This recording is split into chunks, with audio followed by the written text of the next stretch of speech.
19 number আয়াত। আমরা তেলাওয়াতকৃত আয়াত তাফসীর আকারে কথা বলবো ইনশাআল্লাহ, আল্লাহ যেন তৌফিক দেন। আউযু বিল্লাহি মিনাশ শাইতানির রাজীম। বিসমিল্লাহির রহমানির রহিম।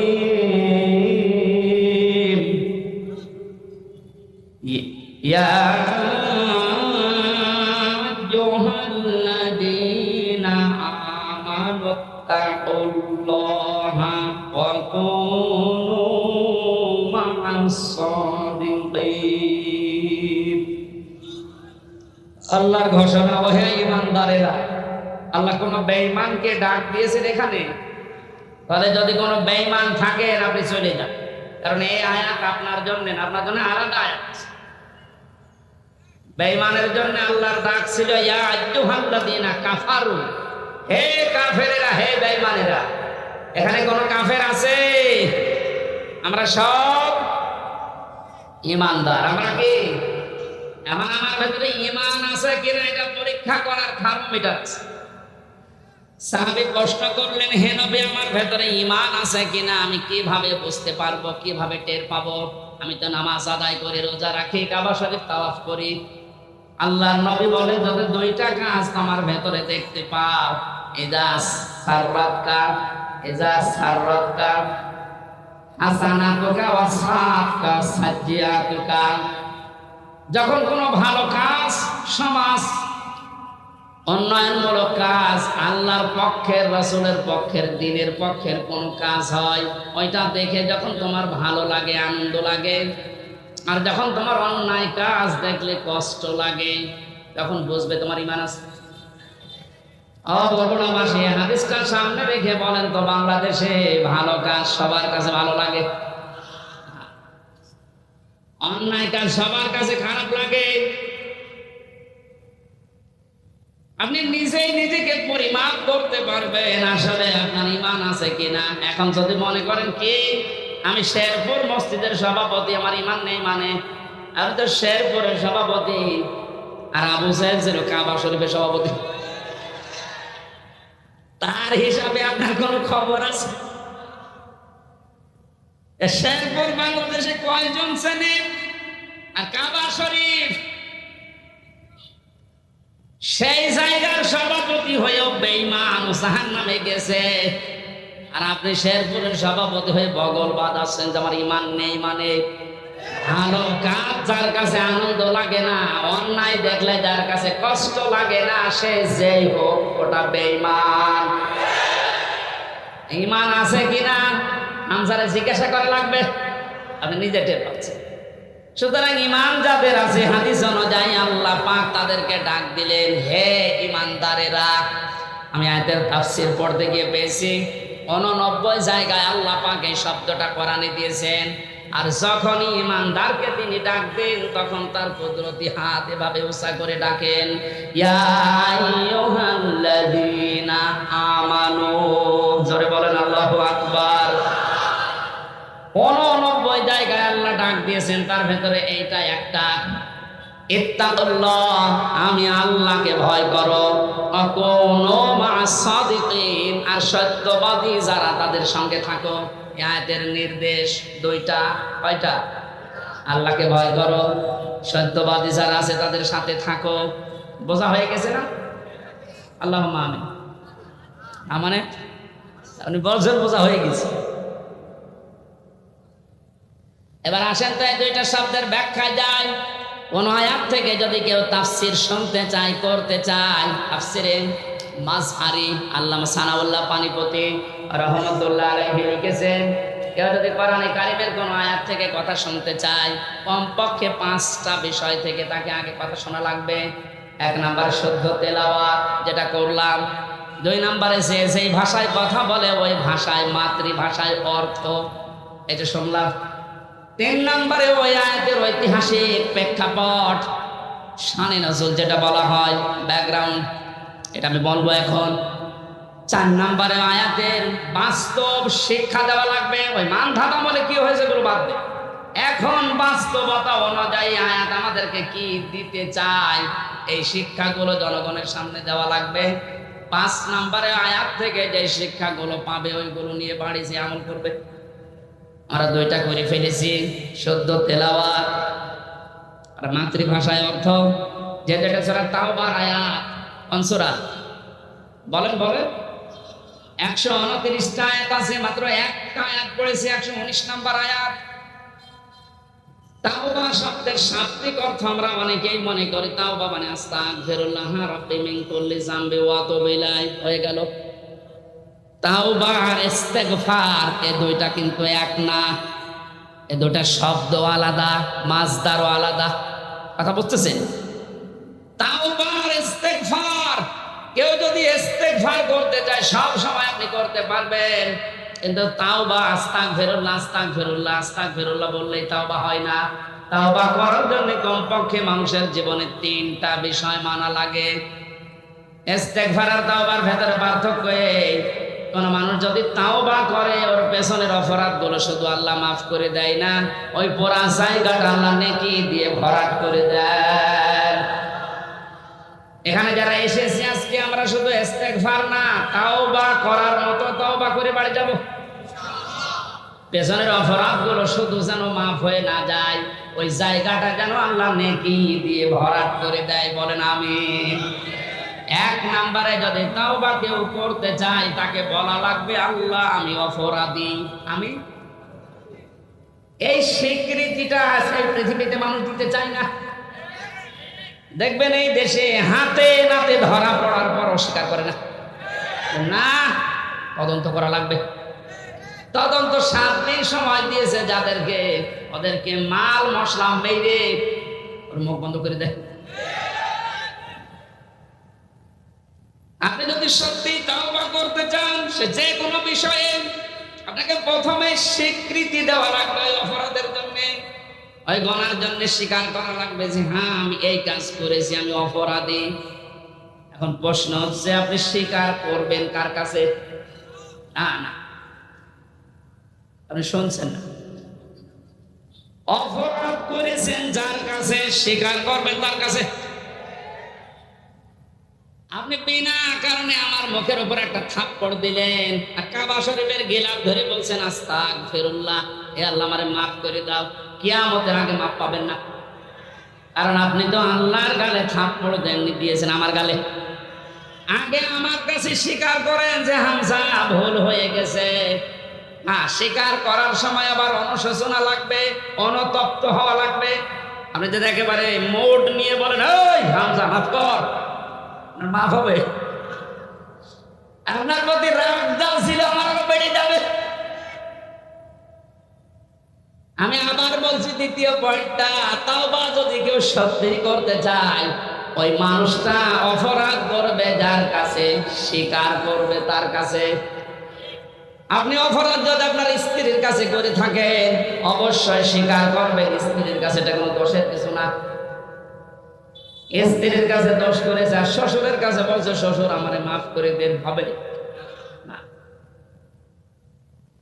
বিনা কারণে আপনি আমাকে পুলিশের হাতে তুলে দিলেন, আমি কিছুই জানি না ওই বিষয়ে, আর আপনি মাফ চাচ্ছেন মসজিদে নামাজ পড়ে, কিয়ামতের আগে মাফ পাবেন না। এইটা মনে হয় এলাকায় আছে। আমার ভাইরা জন্য তাওবা, বিভিন্ন পীরের দরবারে গেলেই বলে তাওবা করো আস্তাগফিরুল্লাহ, এটা তার বাক্য। শর্ত আপনাকে মানা লাগবে, স্বীকৃতি দেওয়া লাগবে যে আল্লাহ আমি অপরাধী, অপরাধ করেছেন যার কাছে স্বীকার করবেন তার কাছে। 2 নম্বরে অনুতপ্ত হয়ে অনুশোচনা নিয়ে। 3 নম্বরে জীবনে এই কাজ আমি আর কোনোদিন করব না, জীবনের মতো ফিরে আসলাম। এই 3টা শর্ত যদি কেউ মেনে নিতে পারে আল্লাহ পাক বলেন ওর পেছনের অপরাধ শুধু মাফ হবে না, ফাউলাইকা ইউবাদদিলুল্লাহু সাইয়্যাতিহিম হাসানাত। ওর পেছনের পুরা অপরাধ আল্লাহ মাফ করে দিয়ে পুরা জায়গাটা নেকি দিয়ে পাল্টিয়ে দেবেন। বলেন সুবহানাল্লাহ। সূরা তাওবা থেকে যখন কথা শুনছি আল্লাহ এই তাওবা যেন আমাদের নসিব করেন। এবার আমরা ব্যাখ্যায় যাচ্ছি। আল্লাহ পাক ঈমানদারকে ডাক দিয়ে তাকে ভয় করার জন্য আহ্বান জানিয়েছেন, আদেশ দিচ্ছেন। এখন ভয় কি? জন্মের পর থেকে শব্দটা আমিও শুনছি যে আল্লাহকে ভয় করো, আল্লাহকে ভয় করো। কি এটা কি? তাকওয়ার যে ব্যাখ্যাগুলো আমরা বলি, আধুনিক ব্যাখ্যা হচ্ছে যে যেই বিষয়ে কাজে আছে ওই বিষয়ের জ্ঞান অর্জন করে প্রশিক্ষণ নিয়ে ওই কাজ আঞ্জাম দেওয়ার নাম হচ্ছে তাকওয়া। আমি আবার বলছি, যে যে কর্মজীবনে আছেন, যে যে জায়গাটা দখল করে আছেন, ওই বিষয়ের উপরে জ্ঞান অর্জন করে দক্ষতা প্রশিক্ষণ নিয়ে ওই কাজে আঞ্জাম দেওয়ার নাম হচ্ছে তাকওয়া। না হয়নি? আমি আবার বলছি, তাকওয়া মানে শুধু আমার মতো জুব্বা গায়ে দিয়ে বড় পাগড়ি গলায় নিয়ে হাতে তসবিহ নিয়ে শুধু সুবহানাল্লাহ সুবহানাল্লাহ বলা না। তাকওয়া মানে যে যেখানে আছে ওই জায়গার জ্ঞান অর্জন করে দক্ষতা প্রশিক্ষণ নিয়ে দক্ষতা অর্জন করে ওই কাজ আঞ্জাম দেওয়ার নাম তাকওয়া। এটা যদি আজ বাংলাদেশে থাকতো আমরা অনেক উপরে চলে যেতাম। অধিকাংশ মানুষকে এমন দায়িত্ব পালন করতে দেখা যায় ও বিষয়ে কোনোদিনের পড়াশোনা নেই, দক্ষতা নেই, প্রশিক্ষণ নেই, আন্দাজে ওই কাজে হাত দিয়ে তার 12টা বাজায় আরো বেশি। নিচে নামা লাগবে? ঠিক আছে। তাকওয়ার দ্বিতীয় ব্যাখ্যা হচ্ছে আল্লাহর নিষিদ্ধ কাজগুলো জানার পরে শুধু ছেড়ে দেওয়া না, ঘৃণা করে ছেড়ে দেওয়ার নাম তাকওয়া। কথা বুঝতেছে?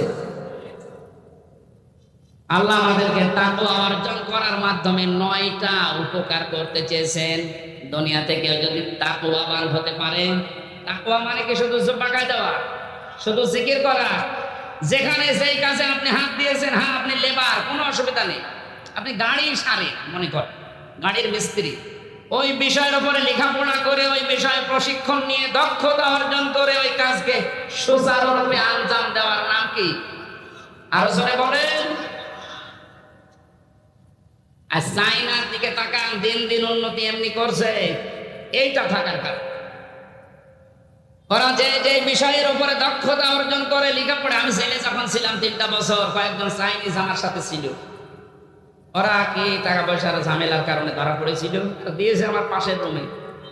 আশা তো বুঝতাম না, কিন্তু কর্মদক্ষতা, ওদের যে কাজ কারবার ভেতরে এত বুদ্ধি, জীবনে কোনোদিন কল্পনা আসে না যে এই পানির বোতল দিয়ে এই কাজ করা যায়।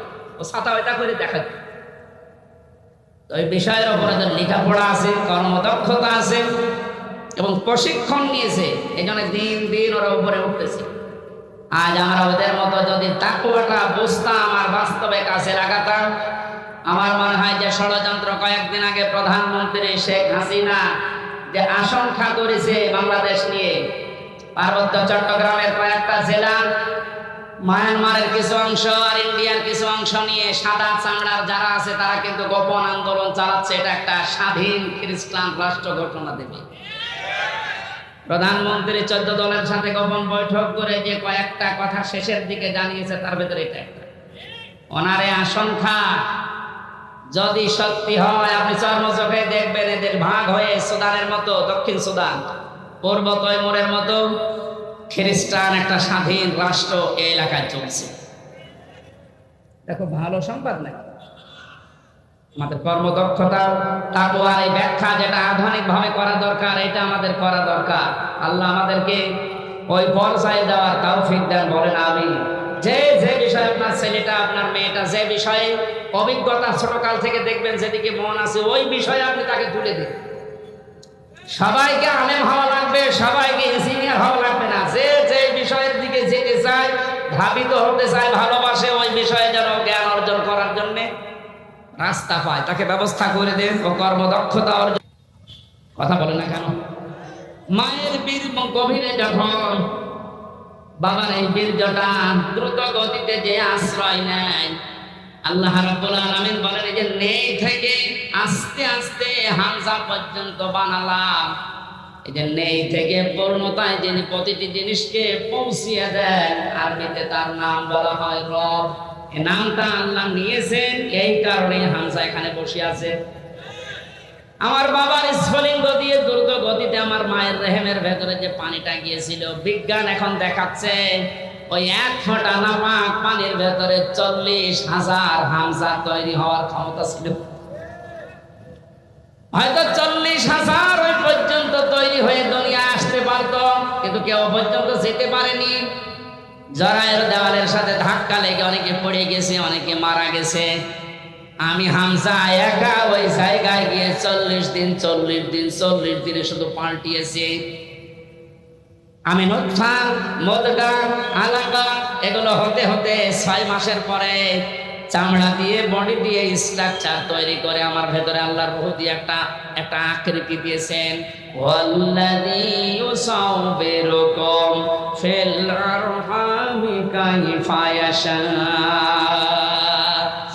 আল্লাহ পাক বলেন, তিনি সে আল্লাহ যিনি মায়ের রেহেমের ভেতরে তোমার এই আকৃতিটা বানিয়েছেন। তোমার মার বাবার পক্ষ থেকে 8টা জিনিস ওই নাপাক পানি দিয়ে আল্লাহ বানিয়েছিলেন। চুল, রগ, হাড় আর পর্দা, রক্ত, গোশত, চর্বি আর চামড়া। আল্লাহ পাক বলেন, আমার নাম যে রব, এই কারণে আমি আল্লাহ নিজে 5টা জিনিস তোকে দিয়েছি হামজা। ওয়া জাআলা লাকুমুস সামাআ ওয়াল আবসারা ওয়াল আফইদা ইলা আখিরি আয়াত।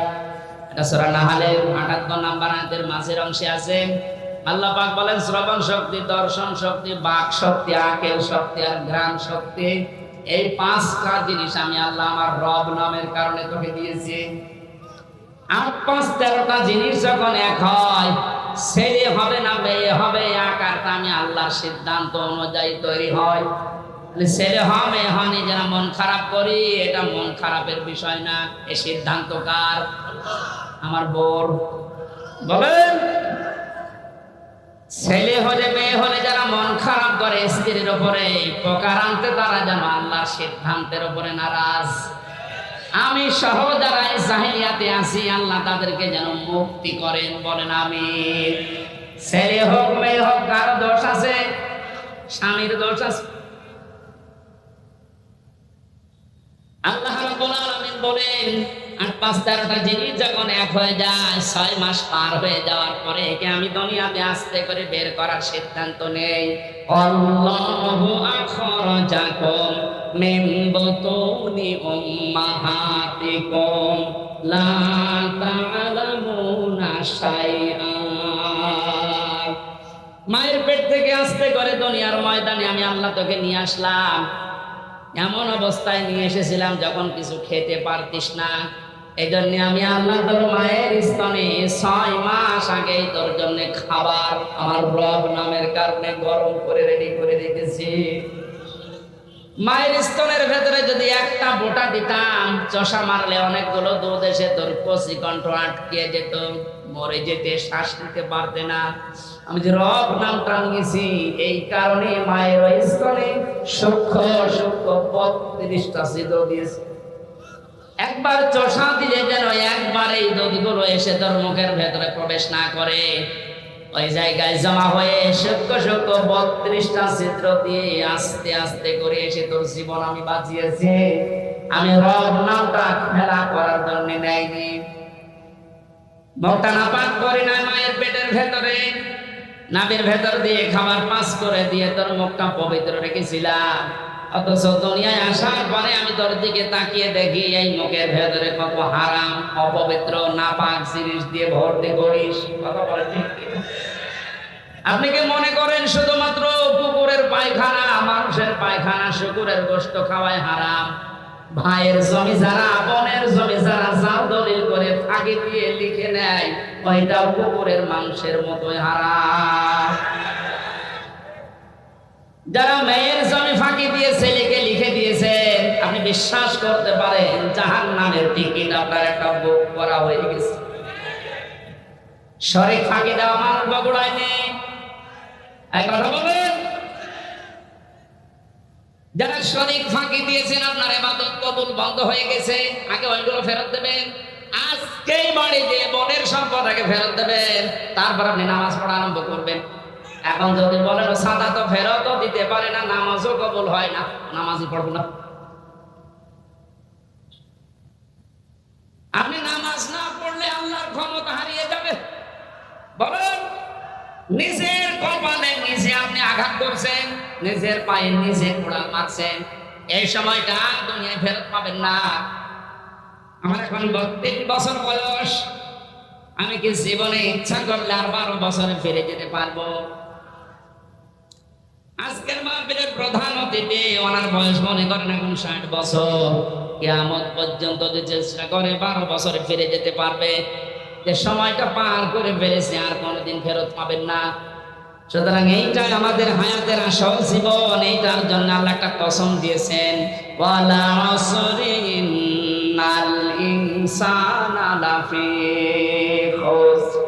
আল্লাহ বলেন তোর হায়াতের কসম, তোর হায়াতের কসম, সময়ের কসম, সাবধান, জীবনটা হেলায় খেলায় নষ্ট করে ধ্বংস করে দিও না।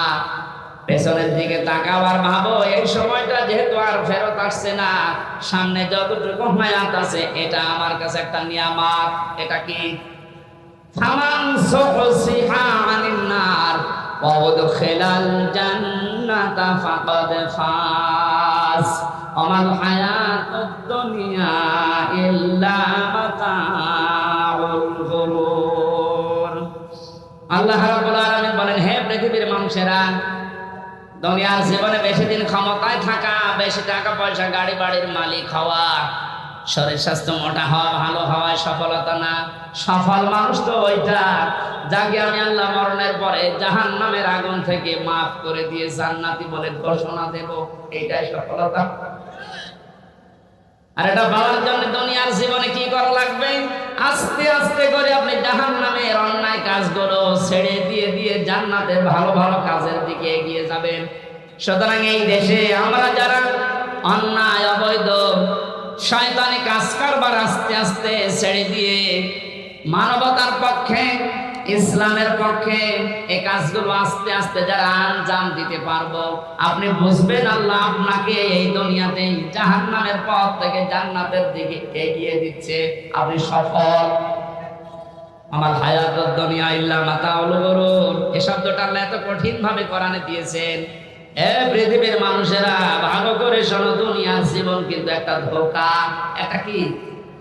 আপনার সন্তান আপনার জন্য ধোঁকা, স্ত্রী ধোঁকা, টাকা পয়সা, ক্ষমতা, প্রভাব, প্রতিপত্তি, সবগুলো আল্লাহ বলেন ধোঁকা। বিশ্বাস যদি না হয়, মিথ্যা মিথ্যায় চোখ বন্ধ করে দেখেন এগুলো কেমন ধোঁকা। আল্লাহ এই ধোঁকাটা এখনই আমাকে বোঝার তৌফিক দিন।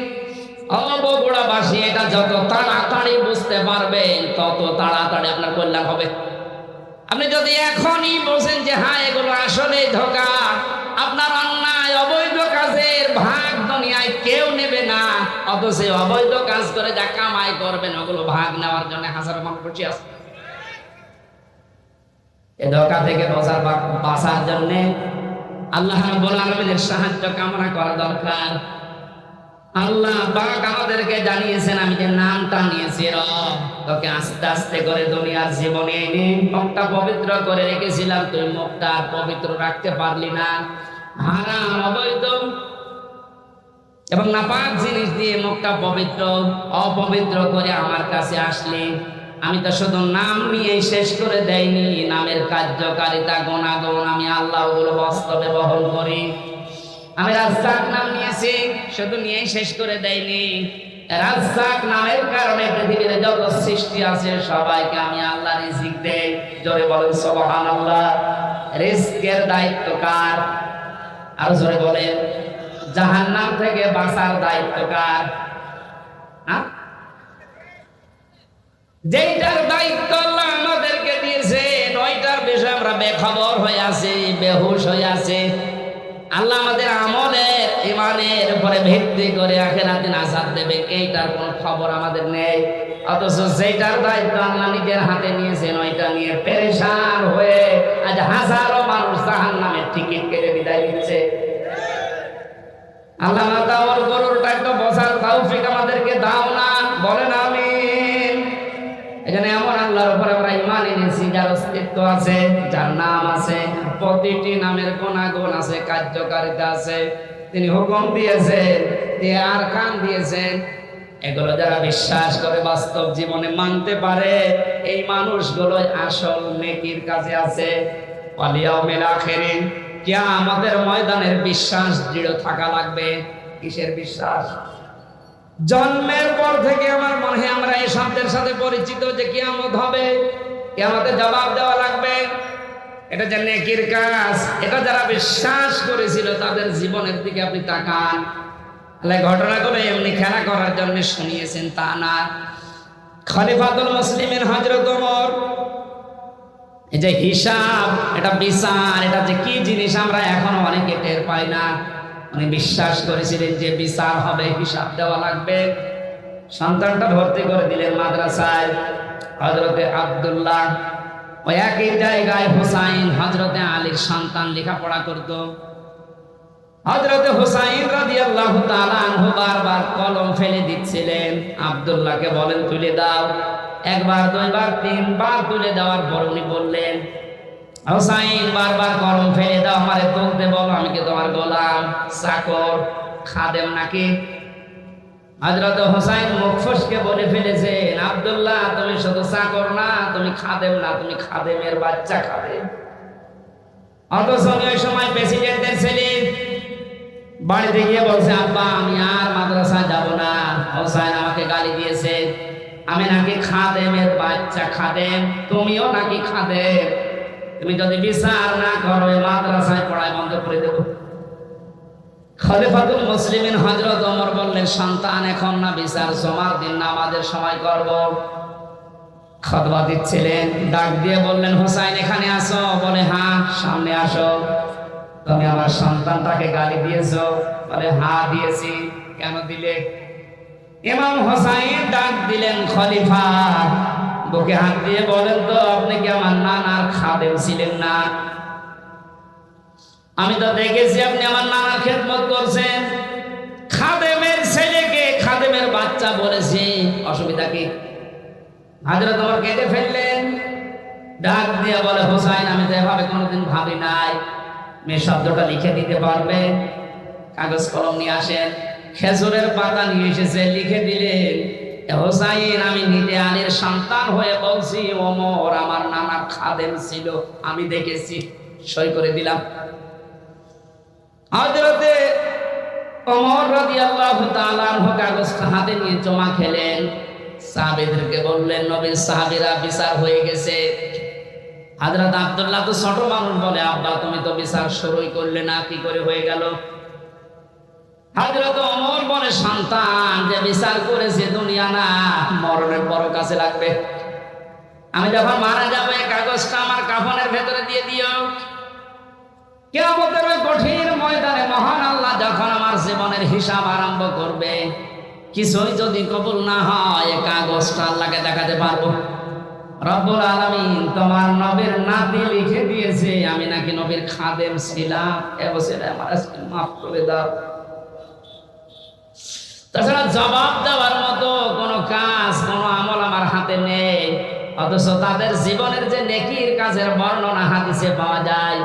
নবীজি বলেন, আকাশের তারকাকেও যদি গণনা করে একদিন শেষ করে ফেলতে পারবে, কিন্তু ওমর মুসলমান হওয়ার পরে যে নেকির কাজ করেছিল কোনোদিন কেউ গণনা করে শেষ করতে পারবে না। এই মানুষটা যদি কিয়ামতে জবাব দেওয়া লাগবে, এই টেন্ডেন্সিতে এত ভয়ে থাকে, এত টেনশনে থাকে, আমাদের অবস্থান কোথায়? নেকির কাজ শুধু পশ্চিম দিকে মুখ করে নামাজ পড়লে হয় না, আল্লাহর প্রতি ঈমান আনা, কিয়ামতে জবাব দেওয়া লাগবে, আল্লাহর সামনে দাঁড়িয়ে এই বিশ্বাস দৃঢ় করা, এটা নেকির কাজের মূল। এটা যতদিন পর্যন্ত আমাদের দেশের 1628 জন মানুষের ভেতরে বদ্ধমূল না হবে, এই দেশটা ততদিন দুর্নীতি মুক্ত হবে না। আল মালায়েকাতে ফেরেশতাদের বিশ্বাস করা, আল কিতাবে কিতাবে বিশ্বাস করা, আন নবিয়্যিন নবীদেরকে বিশ্বাস করা, ওয়া তাল মালা আলা হুব্বিহি যাবিল কুরবা, আল্লাহর মহব্বতে নিজের সম্পদ চাহিদা থাকার পরও যারা নিকট আত্মীয় স্বজনের জন্য ব্যয় করে। ও বাংলার জনগণ, এই গুণটা আজ বাংলাদেশে কার ভেতরে আছে আপনি তাকান। নিজের প্রয়োজন থাকার পরেও নিজের সম্পদ যারা নিজের নিকট আত্মীয়, এতিম মিসকিন অসহায় বন্যাগ্রস্ত মানুষদের পাশে যারা দাঁড়ায়, এই মানুষগুলো আল্লাহর ভাষায় সত্যবাদী, এরাই মুত্তাকি। মুত্তাকি সত্যবাদী খোঁজার জন্য আমেরিকায় যাওয়া, সৌদি আরবে যাওয়া দরকার নেই। এই 10টা গুণ যে বলছি একটা একটা করে আপনি মিলান। আকামাস সালাতা ওয়া আতাজ যাকাত, দুনিয়ায় যারা নামাজ কায়েম করার জন্য চেষ্টা চালায়, সম্পদ থাকলে যারা যাকাত দিয়ে দেয়, যারা ধৈর্য ধারণ করে বিপদে আপদে মুসিবতে, দুনিয়ায় কোনো বিষয় যদি একবার ওয়াদা দিয়ে ফেলে জীবন চলে গেলেও তারা ওয়াদা রক্ষা করে। উলাইকাল্লাযীনা সাদাকু ওয়া উলাইকা হুমুল মুত্তাকুন। কোরআনে কারিমের সূরা বাকারার 177 নম্বর আয়াতের শেষে আল্লাহ জানিয়েছেন এরাই ঈমানের দাবিতে সত্যবাদী, আর এরাই হচ্ছে আমি আল্লাহর নিকটে মুত্তাকি। জোরে বলেন সুবহানাল্লাহ। আল্লাহ কোরআনের আয়াতগুলো আমাদের জীবনে সেট করার তৌফিক দিন, বলেন আমিন।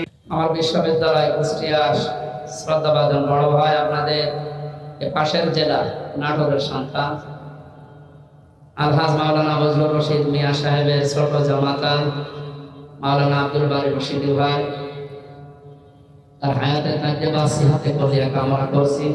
উপস্থিত আছেন এলাকার সন্তান মাওলানা রেজাউল করিম ফারুকি ভাই সহ নামনাসানা অন্যান্য ওলামা ইকরাম, সম্মানিত উপস্থাপক ভাই, সামনে বসা মুসলমান ভাইরা, পর্দার আড়ালের সম্মানিত মা এবং বোনেরা, প্রশাসনের ভাইরা, প্রাণ প্রিয় বগুড়াবাসী, দল মত নির্বিশেষে কোরআনের অনুষ্ঠানে আখিরাতের পুঁজি তৈরি করার জন্য যারা এসেছি বলেন আলহামদুলিল্লাহ। বিশ্বনবী জানিয়েছেন কোরআনে কারিমের জন্য যে সময়টুকু মানুষ দুনিয়ায় ব্যয় করবে, মরণের পরে ওই সময়ের ওই সম্পদের হিসাব আল্লাহ নেবেন না। এই হাদিস অনুযায়ী আমরা যদি আমল করতে পারি, আমাদের জীবন, আমাদের সম্পদ, দুনিয়াতে যতটুকু পেয়েছি এটা যেন কোরআনের পেছনে ব্যয় হয়। বিশ্বনবী বলেন মান কোরআন কোরআনা ফাস্তাযহারাহু ফাহাল্লা হালালাহু ওয়া হাররামা হারামাহু আদখালাহুল্লাহুল জান্নাহ ওয়া শাফাআহু ফি আশারাতিন মিন আহলি বাইতিহি কুল্লুহুম ক্বাদ ওয়াজাবাত লাহুন নার। ইবনে মাজাহ শরীফের হাদিস। অনেক আলেম এখানে বসে আছে, শব্দের দিকে খেয়াল করেন। আল্লাহ পাক বলেন, বিশ্বনবী মুহাম্মদ রাসূলুল্লাহ আমাদেরকে জানিয়েছেন এটা মান ক্বারাআল কুরআনা, যে ব্যক্তি আল্লাহর এই কোরআন পড়ে। কোরআন পড়া বলতে আমরা 4টা বিষয় বুঝি। শুদ্ধ করে পড়া, এর মর্ম মানে বোঝা, এর উপর নিজের জীবনকে সেট করা, আর এইটা মানুষকে মানার মতো পরিবেশ তৈরি করে দেওয়া। কোরআন পড়া বলতে কয়টা বিষয় পেলাম? আপনি এবার মেলান তো, আপনি আসলে কোরআন পড়েন কিনা? মাহফিলের সভাপতি, প্রধান অতিথি সহ যারা এসেছি যদি জিজ্ঞাসা করেন কোরআন পড়েন, এক বাক্যে আমরা বলবো হ্যাঁ আমরা পড়ি। করা শব্দটার ব্যাখ্যা নবীজি বলেন পড়া কোরআনে 3টা শব্দ আল্লাহ দিয়েছেন কোরআন পড়ো এই ব্যাপারে। কয়টা? এটা ক্লাস চলছে এখন, জবাব দেবেন ছাত্রের মতো। এটা স্কুল এবং কলেজ না? এখানে যারা আছেন অন্তত শিক্ষিত মানুষগুলো ছাত্রের মতো জবাব দেবে। তারালা রাতালা তালাওয়া 3টা শব্দ আছে কোরআন পড়ার ব্যাপারে। 3টার ব্যাখ্যা হচ্ছে কেউ যদি কোনো বিষয় পড়তে চায় সে যেন শুদ্ধ করে পড়ে। কি করে? অশুদ্ধ পড়লে অর্থ পাল্টিয়ে যাবে। এখানে অনেক মানুষ এমন বসে আছে নামাজে দাঁড়ালে পড়ে ইযা জাআ নাসরুল্লাহি ওয়াল ফাত।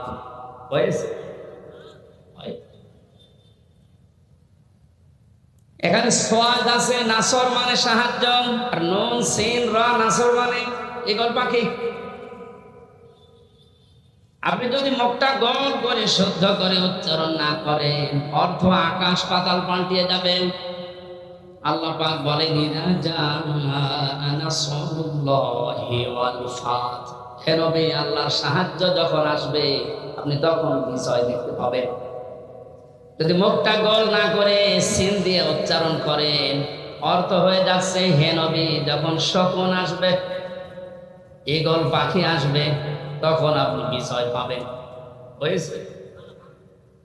এখানে শুধু কোরআন শরীফ না, দুনিয়ার যে কোনো বিষয় কেউ যদি পড়তে চায়, এর হক আদায় করে সঠিকভাবে 4টা বিষয় তাকে মানা লাগবে। 1 নম্বরে ওটা পড়া লাগবে শুদ্ধ করে।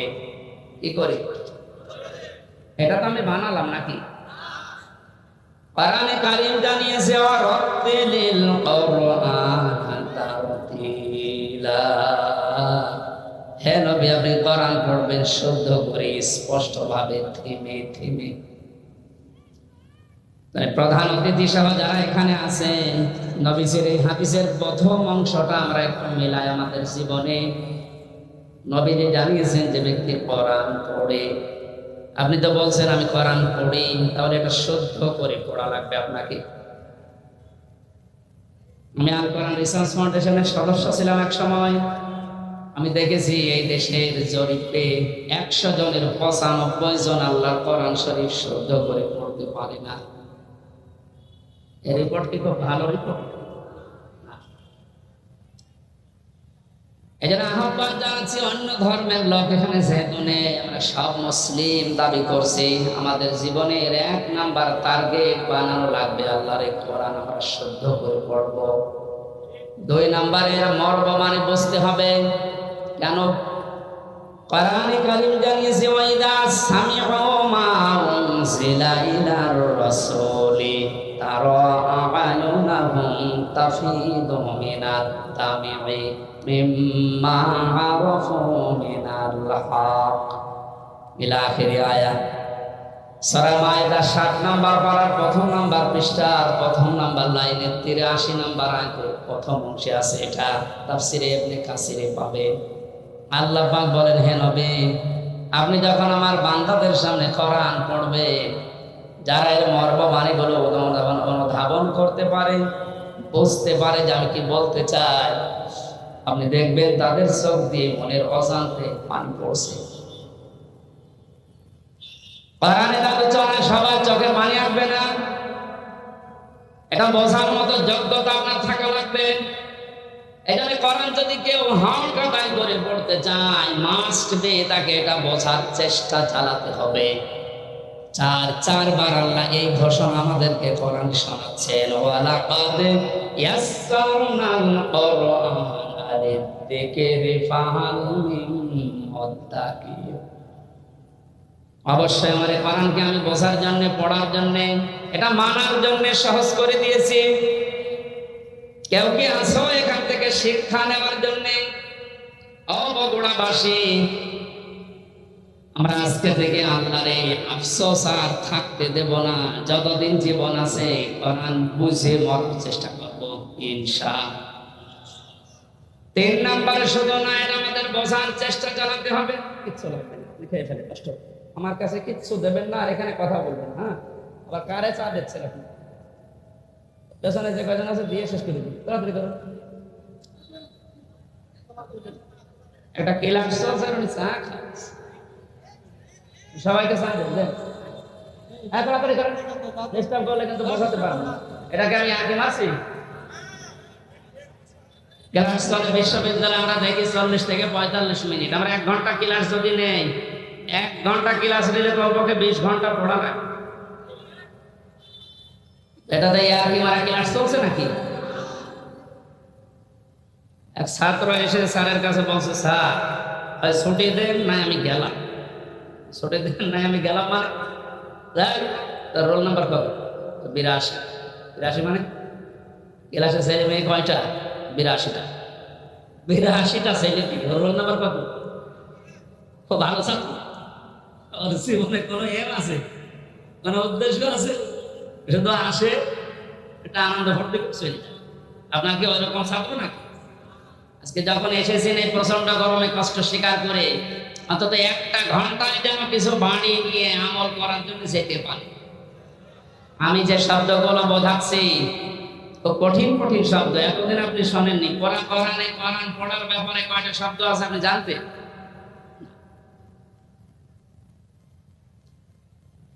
কোরআন যদি কেউ বলে আমি কোরআন পড়ি, তার শর্ত মানা লাগবে কয়টা? এক নম্বরে শুদ্ধ করে, 2 নম্বরে বুঝতে হবে, 3 নম্বরে যে বুঝবে ওই বিষয়ের উপরে তার বাস্তব জীবনে আমল করা লাগবে। এটাই ঝামেলা। আমরা জানি না এখানে এমন কেউ নেই যে টাকা ছেড়ে রাখে, যারা টাকা আসে সুদের এই টাকা নেওয়া হারাম, এ জানে নাকি? হিন্দুও জানে, কথা বলেন এটা। এটা জানার পর আমাদের আমল আছে, বলে এই যে 1 বিঘা জমি দেয়, 1 লক্ষ টাকা নেয়, 8-10 বছর এটা চাষ করে খায়, যখন ফেরত দেয় তখন 1 লক্ষ টাকায় ফেরত দেওয়া লাগে। এই সিস্টেম আছে না দেশে? এই নাম কি? এগ্রিমেন্ট। না না, এটা যায় ডাইরেক্ট আছে, খাই খানা সেটা সেটা 1 বিঘা জমি দেবেন, 10,000 টাকা নিয়ে নেবেন, খেয়ে 150,000 টাকা ফেরত দেওয়া লাগে। এই সিস্টেম আছে আছে কিন্তু তো এখন জানে যে এটার ভেতরে আমি নেই, আর আমি আরো বেশি নাকি। ছোট্ট একটা কথা কয়েক সেকেন্ডের ভেতরে বলছি। আমার আমার দান জিকিরি ফাইন্না লাহু মাঈশাতান দনকা। কোরআনে কারীমের সূরা তাহার 124 নম্বর আয়াতের প্রথম অংশে আছে, আল্লাহ পাক বলেন, আমার নিয়ম নীতি বাদ দিয়ে, আমার কোরআনের বিধান বাদ দিয়ে যদি কেউ উপায় করে, টাকা পয়সা আসবে, চর্ম চোখে দেখবে, বহু কিছুর মালিক হচ্ছে, কিন্তু ওর জীবনের এই আয় উন্নতিতে আমি কোনো বরকত রাখবো না। তাফসীরে কাবীরের ভেতরে দনকার ব্যাখ্যা লিখেছে 7টা। এখানে আলেম আছে না? দনকার 1 নম্বর ব্যাখ্যা হচ্ছে, পৃথিবীতে আল্লাহর নিয়ম নীতি, আল্লাহর আইন বাদ দিয়ে কেউ যদি উপায় করে, ওই টাকা পয়সা, ওই অর্থ সম্পদের ভেতর থেকে আল্লাহ বরকত তুলে নেয়। 2 নম্বরে ওই মানুষগুলো যখন মারা যাবে, এই অবৈধ সম্পদের কারণে এই মানুষটা বেঈমান হয়ে মরবে। 3 নম্বরে ওই মানুষকে আল্লাহ ওই অবৈধ সম্পদ দুনিয়াতে ভোগ করার সুযোগ দেবে না। এটা যে দেয় না তার বাস্তব প্রমাণে দেশে নেই, নাম ধরা লাগবে। কত মানুষ আজ অবৈধভাবে উল্টা পাল্টা করে কামাই করে টাকা রাখার জায়গা নেই, ফ্রিজে রাখে, বালিশের ভেতরে রাখে। এটাও হচ্ছে না, বানাচ্ছে বেগম পাড়া। ভোগ করতে পারবে, যদি এগুলো ভোগ করে যেতে পারেন তাহলে কোরআন মিথ্যা হয়ে যাবে। আর আপনার মতো নাফরমানের জন্য আমরা কোরআন শরীফ মিথ্যা করব, যেন দুনিয়াতে আপনাকে ওই টাকা ওই সম্পদ ভোগ করার সুযোগ দেবে না, এর আগে আপনি পটল তুলবেন। 4 নাম্বারটা একটু ঝামেলা, এটা বাদ যাক। যারা আল্লাহর নিয়ম নীতি বাদ দিয়ে উপায় করেন সুদ ঘুষ, মানুষের উপরে জুলুম করে, ফাঁকি দিয়ে, অন্যায় ভাবে যেভাবে উপায় করছেন, আপনার মরণে দৃষ্টান্ত সৃষ্টি হবে দুনিয়ায়, পৃথিবী সাক্ষী হয়ে থাকবে আপনার মরণে। এটাও বেশি বলে ফেললাম নাকি? আপনাকে মনে করছেন আমি সব বানালাম একটা একটা করে? না, যেগুলো বলছি সব আমি পড়িয়ে এসেছি। অবৈধ ইনকামের মানুষকে আল্লাহ দৃষ্টান্ত করে রাখে দুনিয়াতে, তার মরণকে ইতিহাস বানিয়ে রাখে। আপনি এমনি টের পেয়েছেন, আমি জানি। এখানে আমরা সাবধান হব। জানি সবাই এটা হারাম, কোরআন থেকে হাদিস থেকে পড়েছি, জানার পরও যে লোকটা মানে না, ওর কোরআন পড়া হয়নি। 4 নাম্বারটা, এটা সবচাইতে বড় ঝামেলা এবং কঠিন।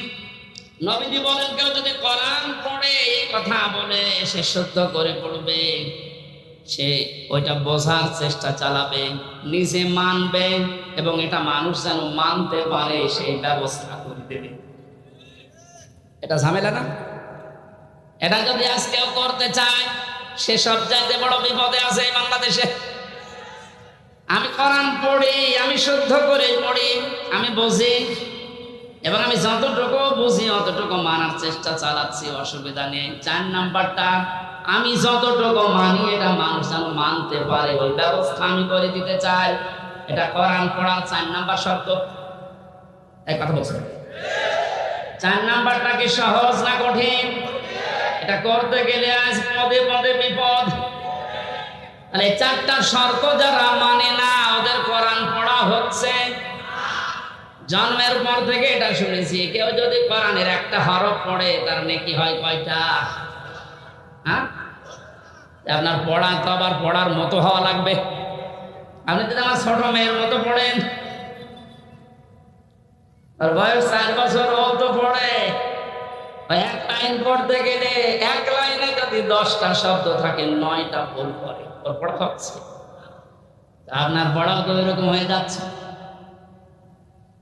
নবীর হাদিসের প্রথম শব্দ ছিল যে ব্যক্তি কোরআন পড়ে, তার মানে 4টা শর্ত যারা দুনিয়ায় মানতে পারে ওদের পড়া হয়, আর ওদের প্রতিটি অক্ষরে 10টা করে নেকি হয়। দ্বিতীয় শব্দ ছিল ফাস্তাজহারাহু, কোরআন পড়ে শেষ করে দেয় না, যে ব্যক্তি কোরআনকে ইজহার করার চেষ্টা চালায়।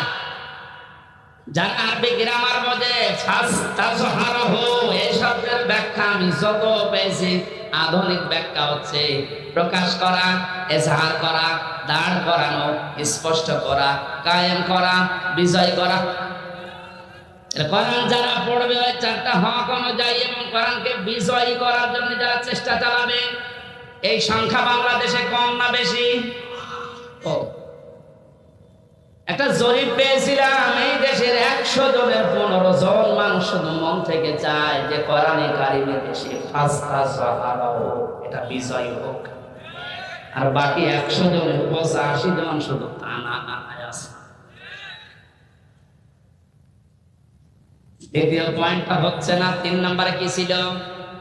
ফাহাল্লা হালালাহু ওয়া হারামা হারামাহু, যে ব্যক্তি কোরআনকে ইজহার করতে পারে, ব্যক্তি হালালকে হালাল মানবে, হারামকে হারাম জেনে ছেড়ে দেবে। আদখালাহুল্লাহুল জান্নাহ, নবীজি বলেন আল্লাহ তাকে জান্নাতে দিয়ে দিয়েছে। জান্নাতে দেবে, হ্যাঁ দিয়ে দিয়েছে। শব্দটার দিকে আমি খেয়াল করে চিন্তা ভাবনা করেছিলাম, নবীজি অতীতের শব্দ বললেন কেন? এটা পাস্ট, এটা মাজি। আদখালা ইউদখিলু,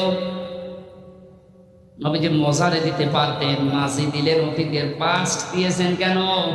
তার মানে কোন পরিবার, সমাজ এবং রাষ্ট্রে যদি কোরআন বিজয় থাকে, ওখানে হালালকে হালাল মানা আর হারামকে হারাম জেনে ছেড়ে সহজ।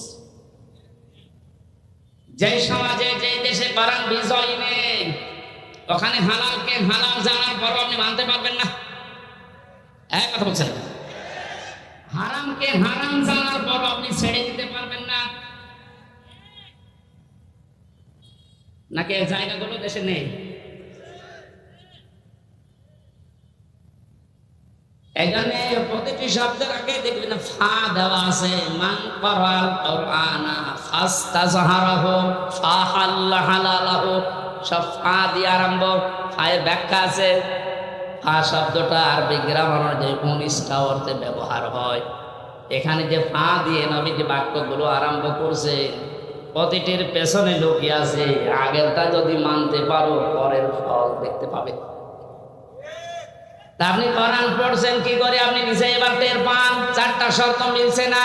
কোরআনকে ইজহার করার জন্য, বিজয় করার জন্য আপনার কোনো কার্যকারী ভূমিকা নেই। তাহলে হালালকে আপনি হালাল জেনে মানবেন কি করে? হারামকে হারাম জানার পরে ছেড়ে দেবেন কি করে? আদখালাহুল্লাহুল জান্নাত পরে, এরপরে শব্দে পেয়েছি ওয়াশাফাআহু ফি আশারাতিন মিন আহলি বাইতিহি কুল্লুহুম ক্বাদ ওয়াজাবাত লাহুম নার। বিশ্বনবী বলে, সত্যি যদি আল্লাহ রাব্বুল আলামিনের হারামকে হারাম জানার পরে তুমি ছেড়ে দিতে পারো, হালালকে হালাল জেনে আঁকড়িয়ে ধরতে পারো, আল্লাহ তোমাকে শুধু জান্নাতে দেবে না, তোমার সুপারিশে পরিবারের 10 জন মানুষকে জান্নাতে দিয়ে দেবে। যাদের উপরে জাহান্নাম অবধারিত হয়ে গিয়েছিল, যে কোরআন শুনতে এসেছে আপনি বুঝলেন এর মর্যাদা কোথায়। আল্লাহ পাকে হাদিসটা আমাদের প্র্যাকটিক্যাল লাইফে সেট করার তৌফিক দেন, বলেন আমিন। দরুদ আর সালাম পড়ছে আমাদের নবী মুহাম্মদ রাসূলুল্লাহ সাল্লাল্লাহু আলাইহি ওয়াসাল্লামের প্রতি। মহান আল্লাহ তার যে সমস্ত নাম আছে, এই নামগুলো দুনিয়াতে কয়েকটা নবীর নামের শেষে দিয়েছে। তার ভেতরে আমাদের নবীকে আল্লাহ দিয়েছেন রাউফুর রহিম, খুলুকুন আযীম। ইব্রাহিম নবী আলাইহিস সালামকে ইসমাইল নবীকে দিয়েছিলেন গোলামিন হালিম, আমার সহনশীল বান্দা। ইসহাক নবীকে ডাক দিয়েছিলেন গোলামিন হালিম, আমার জ্ঞানী বান্দা। আর মুহাম্মদুর রাসূলুল্লাহকে দিয়েছেন খুলুকিন আযীম, আমার মহান বান্দা।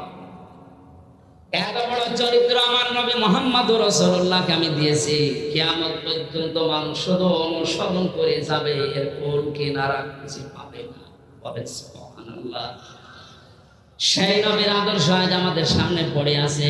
জন্ম থেকে মৃত্যু পর্যন্ত তাকে বাদ দিয়ে আপনি কাকে আদর্শ মেনে চলেন? আপনার বিবেককে প্রশ্ন করেন।